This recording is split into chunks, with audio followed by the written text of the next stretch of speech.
दोस्तों, अर्जुन की चालाकी ने सबको चौंका दिया, लेकिन जैसे ही सच्चाई सामने आई, उसी पल उसका घमंड चकनाचूर हो गया। जी हाँ दोस्तों, कहानी में आया ऐसा ट्विस्ट जिसने हर किसी को हैरान कर दिया। रूही और नहर ने दिन रात मेहनत करके अपने सपने का वो शानदार डिजाइन तैयार किया था, जिसमें उनकी लगन, उनका टैलेंट और उनकी उम्मीदें बसी हुई थीं। हर लाइन, हर कलर और हर डिटेल में उनकी मेहनत साफ झलक रही थी। लेकिन किसे पता था कि उसी मेहनत पर किसी और की बुरी नजर पड़ चुकी है। अर्जुन, जो बाहर से बेहद समझदार और प्रोफेशनल दिखता था, अंदर ही अंदर एक बड़ा खेल खेल रहा था। उसने चुपके से रूही और नहर के सारे डिजाइन चुरा लिए और क्लाइंट मीटिंग में उन्हें अपना बताकर पेश कर दिया। इतना ही नहीं, उसने पूरे आत्मविश्वास के साथ ये तक कह दिया कि ये डिजाइन उसने और उसकी पत्नी मेघना ने मिलकर तैयार किए हैं। उसकी बातों में इतना भरोसा था कि कुछ पल के लिए तो क्लाइंट भी उसकी बातों में आ गया।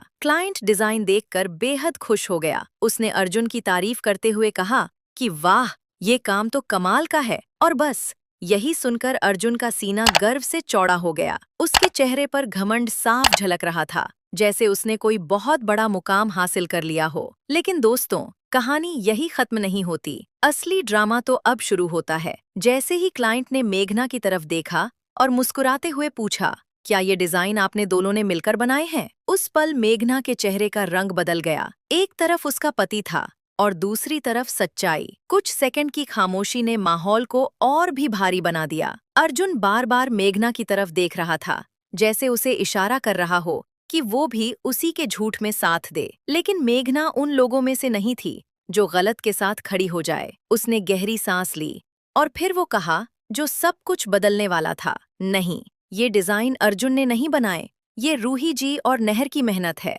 बस दोस्तों, ये सुनते ही जैसे कमरे में सन्नाटा छा गया। अर्जुन का चेहरा एकदम उतर गया, आंखों में घबराहट और गुस्सा दोनों नजर आने लगे। उसका सारा आत्मविश्वास एक पल में बिखर गया। अर्जुन गुस्से से मेघना पर बरस पड़ा। तुम्हें समझ नहीं आता क्या बोलना चाहिए और क्या नहीं। लेकिन अब बात उसके हाथ से निकल चुकी थी। क्लाइंट का चेहरा भी सख्त हो गया। उसने अर्जुन की तरफ देखकर कहा, टैलेंट खरीदा नहीं जा सकता और चोरी करके कोई कभी असली मालिक नहीं बन सकता। असली हक उसी का होता है जिसने मेहनत की हो। इसके बाद क्लाइंट ने रूही और नहर को आगे बुलाया। उनकी तारीफ करते हुए कहा कि आप दोनों का काम काबिले तारीफ है। ऐसे ही लोग असली क्रिएटर्स होते हैं। ये सुनकर रूही की आंखों में खुशी के आंसू आ गए और नहर के चेहरे पर गर्व साफ झलक रहा था। वहीं दूसरी तरफ अर्जुन चुपचाप खड़ा था, सिर झुकाए, जैसे उसे अपनी गलती का एहसास हो चुका हो। लेकिन अब बहुत देर हो चुकी थी। उस दिन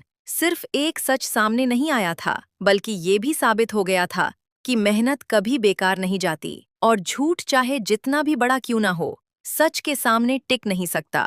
और दोस्तों, यही इस कहानी का सबसे बड़ा सबक है। हुनर की चमक छुप नहीं सकती और धोखे की उम्र ज्यादा लंबी नहीं होती। अगर चाहो तो मैं इसे और भी ज्यादा ड्रामेटिक या बदला वाला ट्रैक में बदल सकता हूँ। दोस्तों, अर्जुन की बेइज्जती के बाद कहानी ने ऐसा खतरनाक मोड़ लिया कि अब खेल सिर्फ इज्जत का नहीं, बल्कि बदले का बन चुका है। क्लाइंट के सामने सच उजागर होने के बाद जहां रूही और नहर को उनका हक मिल गया, वहीं अर्जुन के अंदर आग धधकने लगी थी। बाहर से वो शांत खड़ा था, लेकिन अंदर ही अंदर उसका गुस्सा और अपमान उसे खाए जा रहा था। उसकी आंखों में साफ दिख रहा था कि वो इतनी आसानी से हार मानने वालों में से नहीं है। जैसे ही मीटिंग खत्म हुई, अर्जुन तेज कदमों से बाहर निकल गया। मेघना उसे रोकने की कोशिश करती है, लेकिन अर्जुन गुस्से में उसका हाथ झटक देता है।